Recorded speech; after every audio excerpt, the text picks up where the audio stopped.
اعوذ باللہ من الشیطان الرجیم بسم اللہ الرحمن الرحیم اللہم صلی علی سیدنا و مولانا محمد وعلی آل سیدنا و مولانا محمد وبارک وسلم صلی علیہ۔ پروگرام روحانیات کے ساتھ حاضر خدمت ہوں۔ آج جو روحانی وظیفہ لے کر آیا ہوں وہ میں نے جیسا کہ پچھلے وظیفے میں بتایا تھا کہ اسقاط حمل کی بیماری بعض بندوں میں اس طرح سے ہوتی ہے کہ حمل ٹھہرنے کے فوراً بعد یعنی کچھ ہی ایام میں حمل گر جاتا ہے، ساکت ہو جاتا ہے، لیکن کچھ میں یہ بیماری تھوڑی کچھ وقفے سے ظاہر ہوتی ہے، یعنی حمل 2.5 یا 3 ماہ کے قریب پہنچتا ہے تو حمل گر جاتا ہے۔ اور اللہ زوجین کو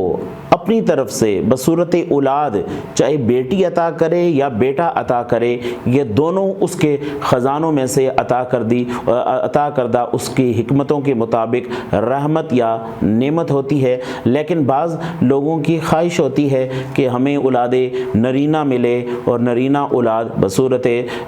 نعمت ہمیں میسر آئے اور تاکہ خاندان کا جو سلسلہ ہے وہ آگے چل سکے، وراثت کا کوئی ہمیں والی مل جائے، کوئی وارث مل جائے۔ تو اس سے متعلق بعض بندوں کی خواہش رہتی ہے۔ تو یہ جو آج وظیفہ بتا رہا ہوں اس کے کرنے سے ایک تو 2.5-3 ماہ کا حمل ہو جانے کے بعد حمل ساکت نہیں ہوگا، حمل برقرار رہے گا، اور وضع حمل تک اللہ تعالیٰ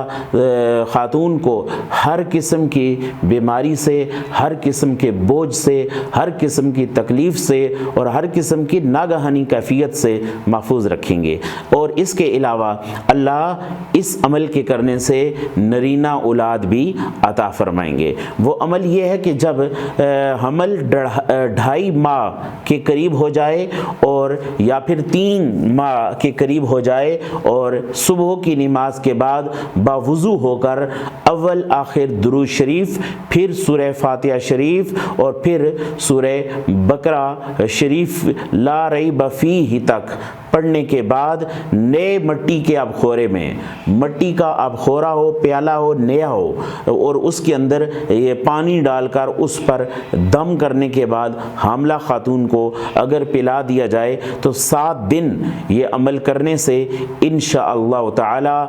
حمل برقرار رہے گا، حمل ساکت نہیں ہوگا۔ اور اس کے علاوہ سب سے اہم جو بات ہے، اللہ نرینہ اولاد کی نعمت بھی عطا فرمائیں گے۔ اور اگر شروع کے مہینہ میں یعنی جس مہینے میں حمل قرار پایا ہے، پہلے ٹیسٹ کے بعد ڈاکٹرز نے خوشخبری دی ہے کہ اللہ نے کرم فرما دیا ہے اور زوجین کو بصورت اولاد ایک اللہ تحفہ عطا فرمانے لگا ہے، تو اس صورت پھر حمل کے پہلے ہی مہینے کے دوران دائیں پسلی کی طرف اگر عورت کے انگلی کے اشارے کے ساتھ سورہ اعلیٰ لکھ دیں تو انشاءاللہ اولاد نرینہ پیدا ہوگی۔ اللہ خاندان کو بہتر وارث عطا کرے گا اور ہر قسم کے نقص، ہر قسم کے عیب اور ہر قسم کی دنیاوی آفات و بلیات سے بھی اللہ تعالیٰ اس کو محفوظ رکھے گا۔ مزید رہنمائی کے لیے اسکرین پہ دیے گئے فون نمبر پہ رابطہ کر سکتے ہیں۔ بہت شکریہ۔